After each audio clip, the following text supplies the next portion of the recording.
Season 1, Episode 4 of CREB Talks. In this season, we feature esteemed female economists from around the globe here to enlighten you with topics on economics and business. Today, we have Mahreen Mahmud, who is a senior lecturer at the University of Exeter. Her field is in development and behavioral economics. Welcome. Thank you so much for being here. Can you start by telling us what you work on?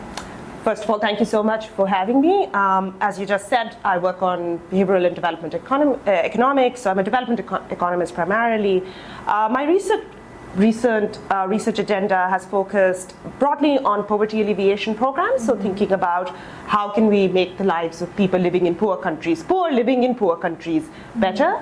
And in all of my work, there is always a focus on women, so thinking about how these poverty alleviation programs not only have an effect on household level welfare, but what does it do for women living within these households? So what does it do for female empowerment for these poor women living in low and middle income countries? So a lot of my work is in Pakistan, but I've also worked in sub-Saharan Africa, in Kenya and in Uganda. It is honestly really fascinating. We would love to know more about your journey, like what inspired you to become an economist.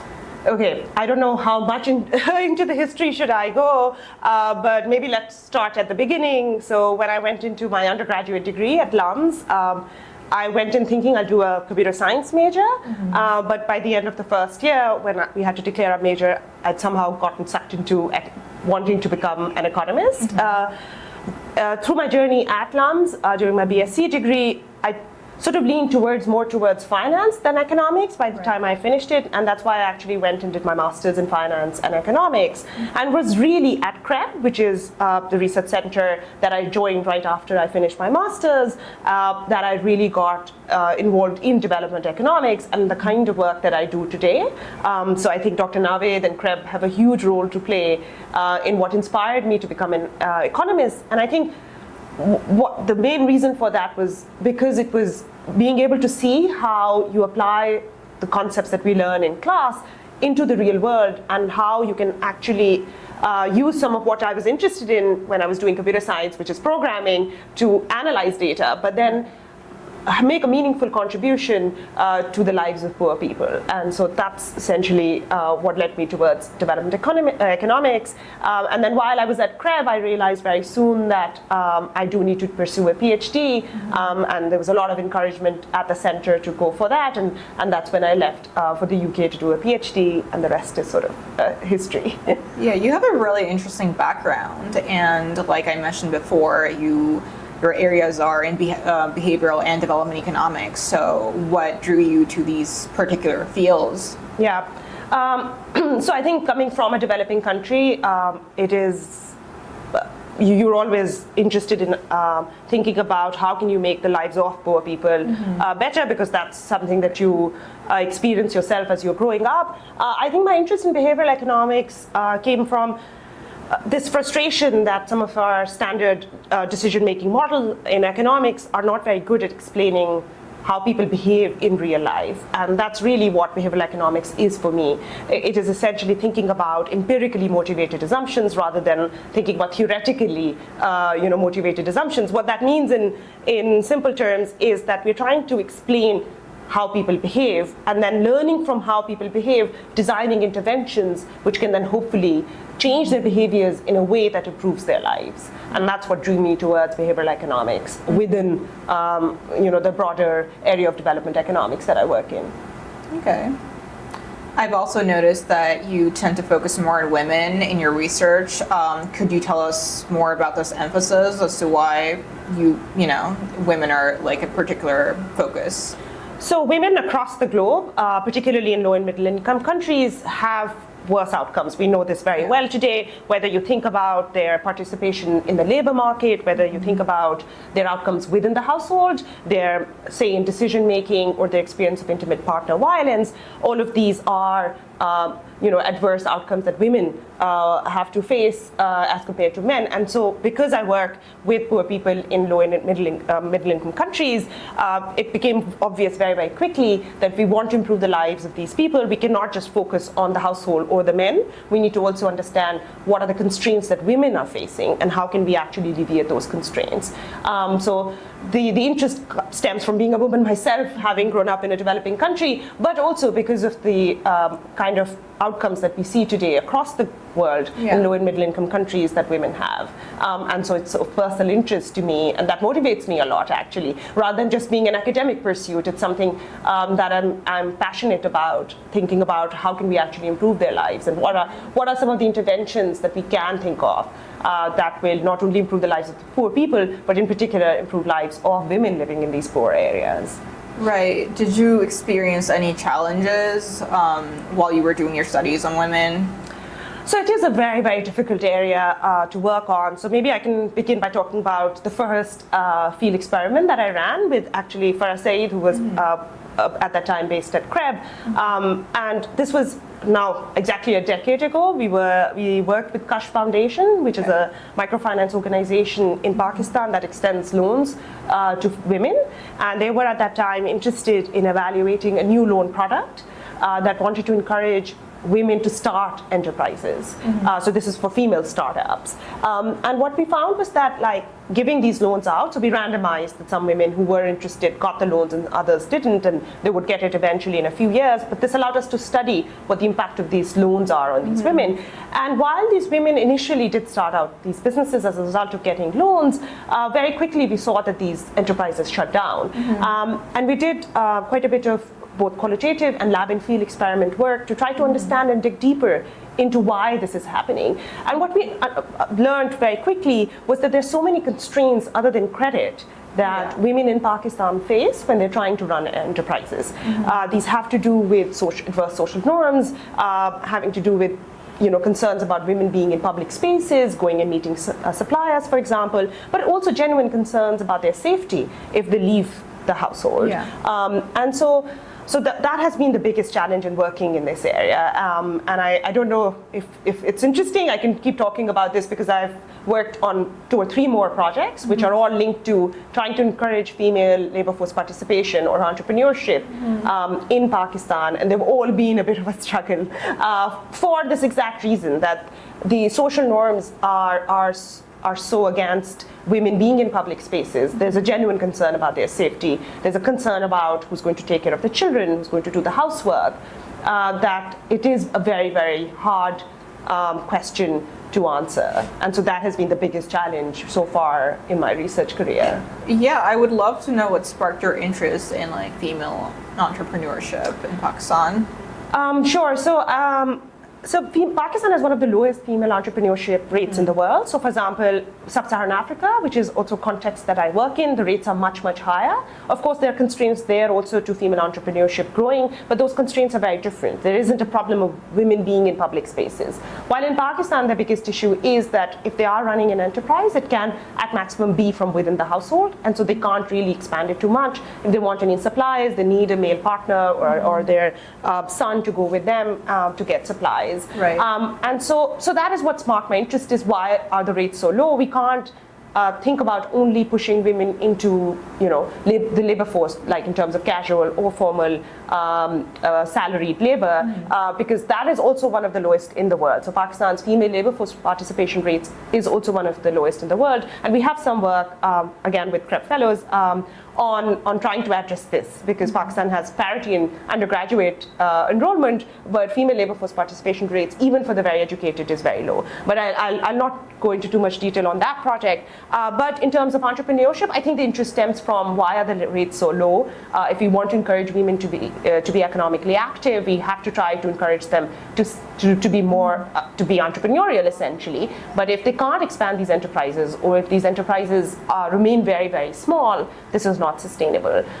So that is essentially why I got interested in this. And it's not a problem that I can say I've managed to crack in the 10 years that I worked on this, but it's something that I still continue to be interested in.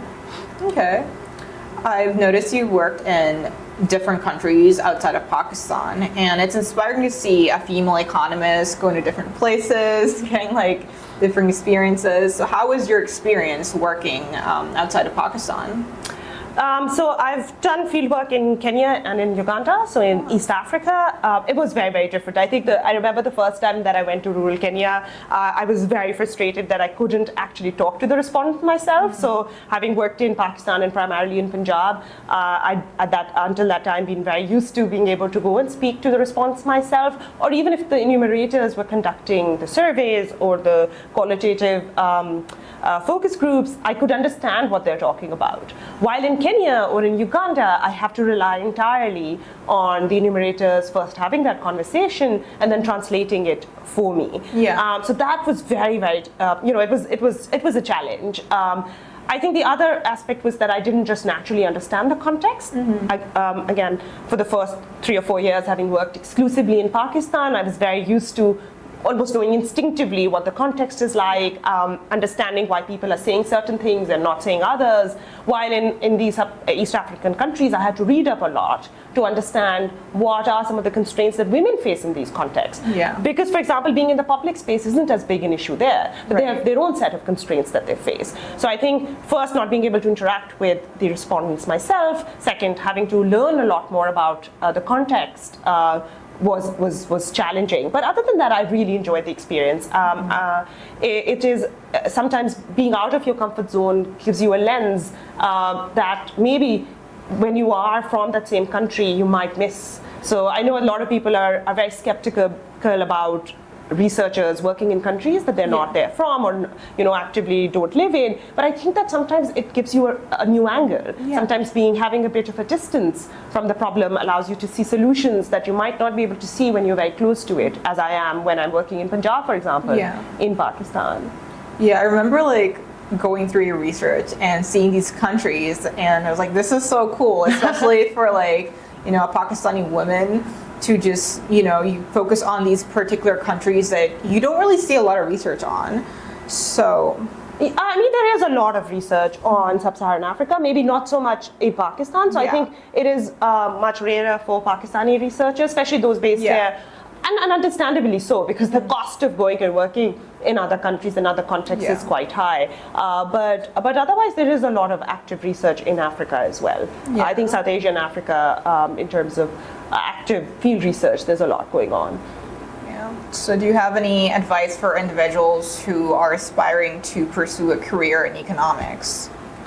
So it depends. I mean, if they are from Pakistan, I'll maybe just think about Pakistan. I think the one thing that nobody really taught me, or nobody can actually teach you, but I think is super important, is networking. So going to conferences, but not just going there and presenting your research, making the effort to talk to people who've come to participate, or going to seminars and talking to the participants there, or workshops. And people, I always say this to my students as well, that you'd be surprised at how much time people can take out for you if you email them and you set up a meeting, or if you go up and talk to them.